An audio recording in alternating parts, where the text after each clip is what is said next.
मुल्क में कोरोना का बहरान जारी है। गुज़िश्ता 24 घंटे में कोरोना के 3,24,098 नए मामले सामने आए। कोरोना के सबब एक दिन में 3,890 मरीजों की मौत हो गई है। 24 घंटे में कोरोना के 3,53,299 लोग ठीक हो गए। कोरोना से अब तक 2,66,207 मरीजों की मौत हो चुकी है। 36,73,802 एक्टिव केस। तो आज आदादोशुमार आज का आपको बता रहे हैं। कोरोना का 24 घंटे में कोरोना के 3,53,098 मामले सामने आए हैं और अब तक 2,66,207 मरीजों की मौत हो चुकी है। कुल मिलाकर मुल्क भर में 24 घंटे में कोरोना के 3,53,999 लोग ठीक भी हुए हैं।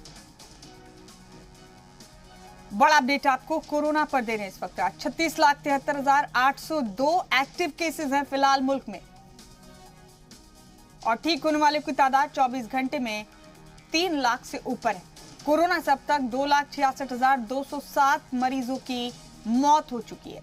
ये बड़ा अपडेट आपको कोरोना वबा के हवाले से दे रहे हैं। पिछले 24 घंटे का आदादोशुमार है।